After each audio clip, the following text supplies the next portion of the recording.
कलावंत आला आणि चालत चालत जाताना सेवेकरांनी सांगितलं की हे बघ बापू कलावंत, तू 100 फूट लांब असतानाच मामा म्हणतील घोंगडं हातरतील, बाळू मामा म्हणतील ये बापू घोंगड्यावर बस, पण मामांच्या घोंगड्यावर बसून अरे या बाळू धनगराचं घोंगडं म्हणजे आगाय आग असं म्हटल्यानंतर ठीक आहे म्हणला. मामांच्या तळावर आला, समोर पाहिलं मामाने, नजरेला नजर जेव्हा भिडले तेव्हा या भगवंताच्या मुखातनं शब्द सुटला, अरे रांडाच्या इथं कुणाची घर जाळायला आलाय. असं म्हटल्यानंतर बापू कलावंत रडायला लागला की भगवंता, बाळू मामा, मी तुझी सेवा भक्ती करायला आलोय. असं म्हटल्यानंतर मामाने घोंगडं हातरलं गेलं, पण आधी सांगितलेलं त्या घोंगड्यावर बसून बापू कलावंत जमिनीवर बसला गेला. त्यावेळी म्हणायला लागला की मामा, माझ्यावर मोठं संकट आहे. असं म्हटल्यानंतर अरे तू या बाळू धनगराच्या तळावर आलाय. अरे हा बाळू धनगर म्हणजे मुंबई कोर्टाचा हायकोर्ट आहे. तुझ्या केसाला बिलकुल धक्का लागू देणार नाही. त्यावेळी बापू कलावंतच्या ताब्यात 400 मेंढ्याचं खांड दिलं गेलं सेवा करण्यासाठी. आरती झाली, महाप्रसाद झाला, बकरी चरायला सुटले.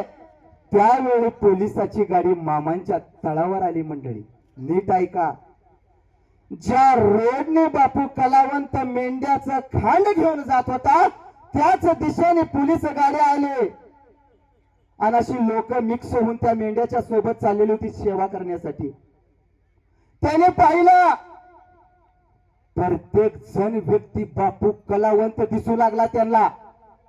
ह्याला धरलं तर बापू कलावंत, त्याला धरलं तर बापू कलावंत. शेवटी त्यांना बापू कलावंत दिसला नाही आणि सापडलाही नाही. हा चमत्कार बाळूमामाचा आहे मंडळी. दिसला ते बरोबर आहे, पण ही धरला की बापू कलावंत, ती धरला की बापू कलावंत, पण त्यांना काय मेळ लागना गेला. कट्टाळून माघारी गेले. तवर कोर्टात तारखा पडायला सुरुवात झाली. तारखा 1 तारीख पडली, 2 तारीख पडली.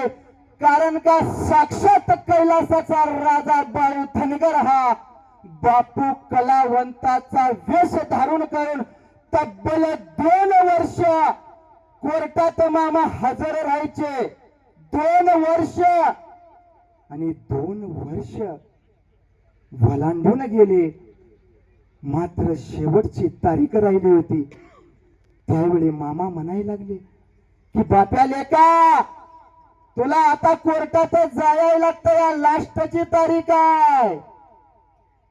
मामा मला मारतील. अरे रांडाच्या मी जेटच्या पाठीमागे उभा आहे असं समज. कारण का मामाने सांगितलंय माझ्या दारात जेवढा महाभयंकर पापी जेवढी सेवा करत नाही तेवढा पुण्यवान कधीच करत नाही असे मामांचे बोल आहेत मंडळी. कारण का त्याला पहिलं मन मारून दुसऱ्या मनातनं सेवा करावी लागते आणि ती सेवा करत असताना स्वतःच्या जीवाची काळजी अजिबात करत नाही. मामाने त्याला कपाळ भरून भंडारा लावला, चिमटभर भंडारा सोबत दिला आणि कोर्टात गेला मुंबईला. त्या कटघऱ्यात उभा राहिला बापू कलावंत आणि जजकडे पाहिलं तर साक्षात बाळूमामा त्या जजच्या पाठीमागे उभा राहिलेले दिसले आणि जजच्या मुखातनं आपोआप शब्द सुटले की बापू कलावंत, तब्बल तुम्ही 2 वर्ष झालं तारखा करताय, एकही तारखेला तुम्ही गैरहजर नाहीत. ही कोर्ट आज निर्णय लावतोय की तुम्ही निर्दोष आहेत.